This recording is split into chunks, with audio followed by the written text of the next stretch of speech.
I'd be lying if I said it wasn't an absolute gutter punch what we got served against City, but today we make signing.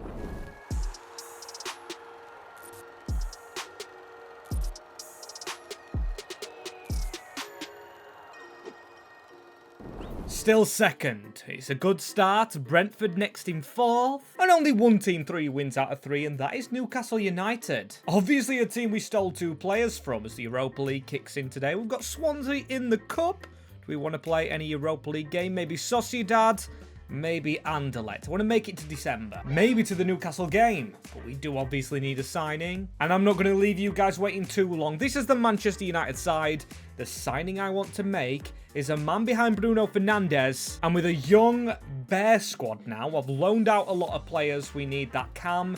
And I was thinking we need someone to sell shirts, which then, don't ask me how, but had me looking at my own shirts. And I went with the career one, definitely for a reason. Never realised he's now a winger, but Lee Kang-in. His stats are so cam-coded, so I do think we should get a position increase. He is not a starter at Paris Saint-Germain, plus he sells shirts there. I'm pretty sure he sold more than Mbappe. Does have a release clause, which we're going to have to pay, being on strict transfer mode. But I'm very glad to have him here. I'm going to get on that position swap straight away. And this is made on deadline day. I don't want him playing on that right-hand side. Definitely want him in the cam. And there we go. Only 2 weeks. A left-footed player, different to what Bruno offers. And I'm actually very confident in what he could offer. There is the number 7 shirt. Legendary. For David Beckham, and I'm kind of saving that. So I'm going to give him the number 12 because the player I'm actually saving it for is the number 9 Chido Obi and the number 7 for one of these playmakers here if they break through, or even Hogan, the 18-year-old Wonderkid. Which, speaking of, you didn't really feel like I would leave the academy that long. We've got a Portugueser in there again, but the players we've just gone and promoted. The next Harry Maguire is Jasper Walker, definitely going to promote him. We have... Where is the right back? We've got Dragusha, and we've got the striker, Jean-Paul. This is the right back here. 81 to 94 potential. As I'm seeing 3 games in a row. 2-2 draw with Brentford. The reserve side, Kang-in getting his first goal against Swansea though. And make that 2 goals. He got both. As he changes to a cam. Ready to feature in our first Europa League game, which I'm going to play next after Villa Park. We get a 1-0 win. Benjamin Šeško. Before a huge Europa League game here, it is at Old Trafford. There's going to be pressure on us. Obviously not in the Champions League. And last year we won 1 game in a league phase in the home kit. I do want to get to play that alternate. If you haven't seen the kits, please watch episode 1. What a selection. With Matheus Cunha still in the team, I've gone heavy with my team selection. I've swapped some players like Lee Kang-in finally into this. Carmona the same. 2 of the new signings with Baleba rested. Collier into the lineup. Kobe Mainu the same. How wide of the mark do you want to shoot? Terrible shot from us right there as Seidel into Gulitskan. Vermband is round the corner into Boller. Sene Lemons with a big stop, and Leacher isn't the tallest of players. But he gets it away onto Toby Collier, having the armband is the youth player. Matheus Cunha's been our best one this season. On to Amad Diallo. If we can surprise them, it's into Lee Kang-in. That's his 3rd goal in 3 games. He's liking life here at Manchester United. The Europa League man with the goal, and it is a brilliant pass from Cunha to Amad to Lee Kang-in. What we needed as Lee Kang-in, we've got to get going again. What we needed is Jamal Lowe up front for Rapid Vienna. No offence, we should be beating them. He's a player that's going to be playing in League 1 next season in real life. But Kobe Mainu's gave the ball away, and Oswald, what an Austrian name that does sound. Steidel into the middle. Oswald with a bit of space into Gullikson. What a turn! And level at half-time. Tobias Gullikson. There's something about Carrick and continental football that just doesn't add up. Look at that terrible pass. Jamal Lowe trying to show out, however. Lee Kang-in trying to get through here. Bruno on the bench if we need him. Fabio Silva the same as a striker. Cunha, I think he was actually offside, but he isn't. He strikes the post and he's in from Amad Diallo. Instantly in front again. I really thought we were offside. But Amad, get in there. Get it. Lovely jubbly. Patrick Dogu, though, still got to keep on going. It's Matheus Cunha into Mainu. Mainu into Lee Kang-in. That's overplaying it. I actually left a lot of big players as well on the bench, thinking we might not be the best version of ourselves here, and we haven't, but we're somehow still in the lead, meaning Bruno Guimaraes is going to have to wait because I'm subbing him on for Mainu after this move. Chido Obi comes on as Matheus Cunha. We'll take a corner to make them changes. I've decided to keep Chido Obi here. Wonder what he's going to offer. He's not even 70 rated yet, although I do want him doing well. That was almost too Diamande. And we've been gifted a penalty with Chido Obi stood over it. He's literally just come on the field for Manchester United and he scores. Get in there, Chido Obi. Have we got another superstar? That's going to be a huge confidence boost, as well as for the team, because we should be winning. He's got Jean-Paul Drama to keep out the team now, and he did submit a transfer request as Hogan didn't play, but now he's up to a 74. Looking like the future. As hey, we're sat top of the league after 5 games. That's wonderful.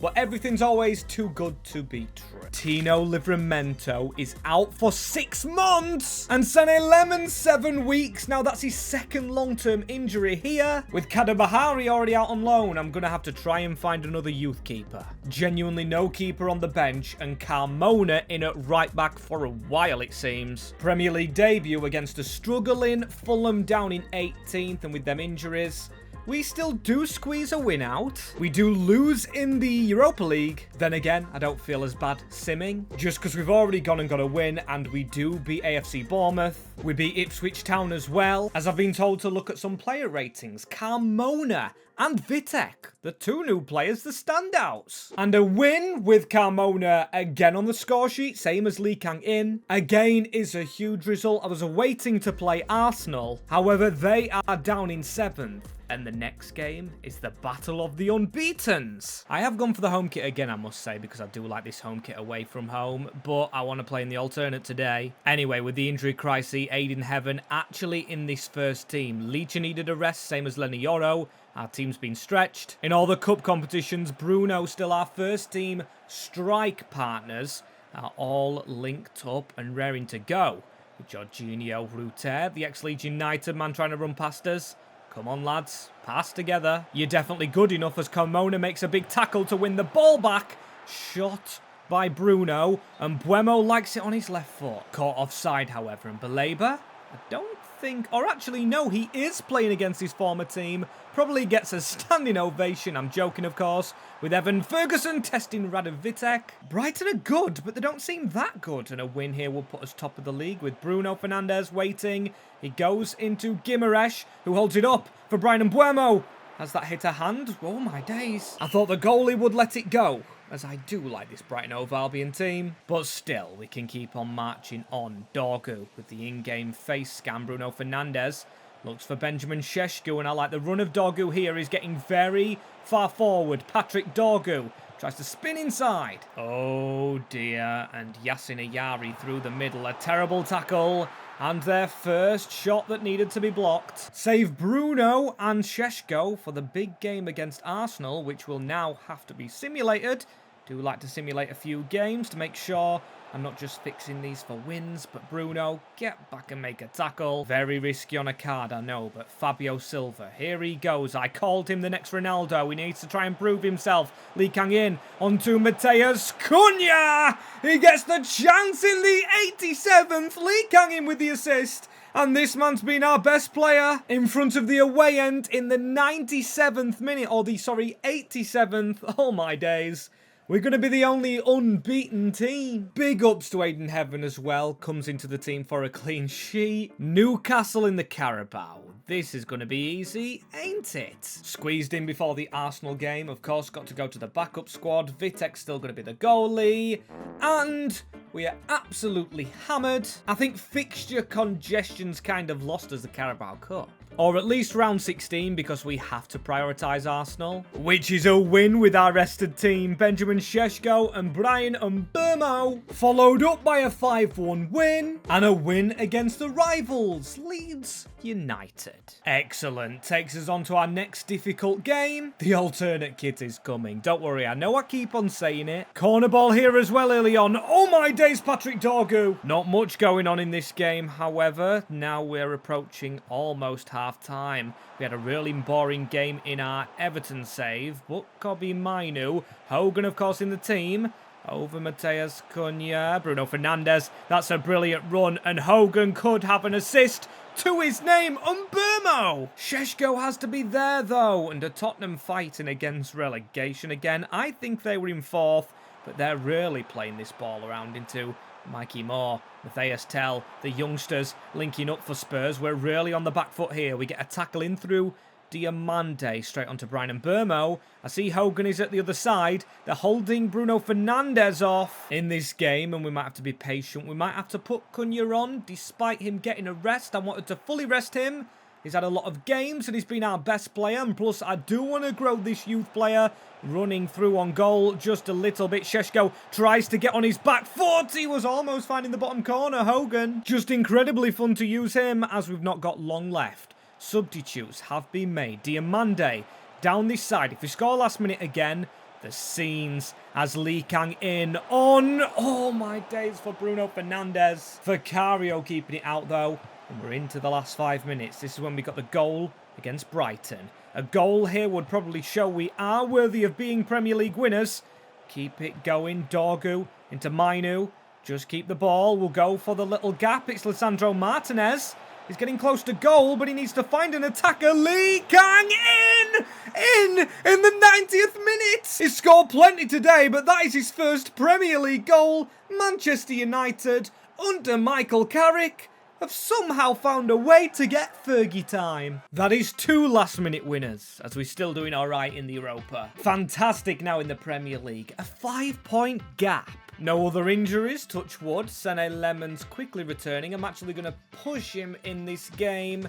I shouldn't have done. We had the Hotel Mayhem event pop up, which usually downs the player's sharpness. And it's still down a few days later for this trip to Turf Moor. Even another youth player in at right back, the Albanian Spija, because our backup man is too tired. And we still get a clean sheet. Followed up by a massive win, another clean sheet against West Ham. That unconventional Bruno hat-trick, but a draw. It keeps us unbeaten. And it keeps us from conceding goals, but we needed that win. We're going back into the Europa League. With Sene Lemons back and performing, he got man of the match. Meaning Palace should have had some domination. A brace from Fabio Silva. In a rotated side, got us points, but then a draw against Everton. As I'd just like to stop to see how good our team is. Look at this. It's finally getting better. That's before we actually put Umbermo in. The attack's very fit. The defence a little bit tired.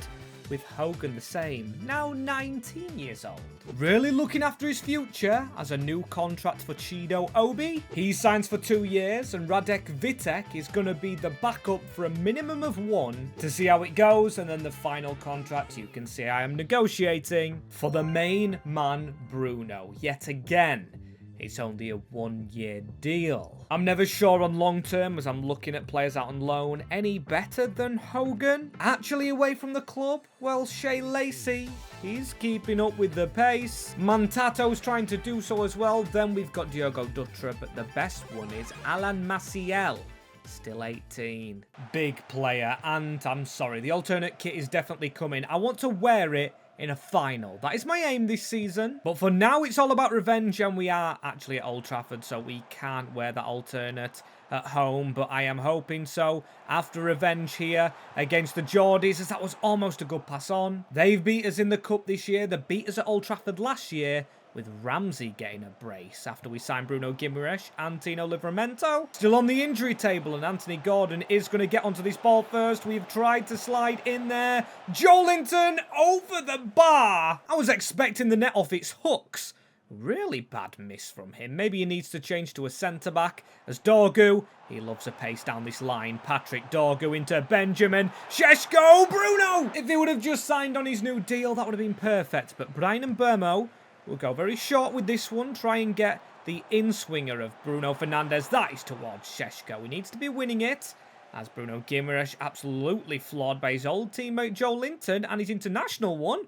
Lisandro Martinez with the skill. In towards Bruno again. It should be won by now. Come on. We are top of the league. 4 points clear. Dorgu up from the corner. And a penalty. It's Miley with the handball. Agate in their midfield. And after signing his new deal, it has to be Bruno Fernandes taking the penalty.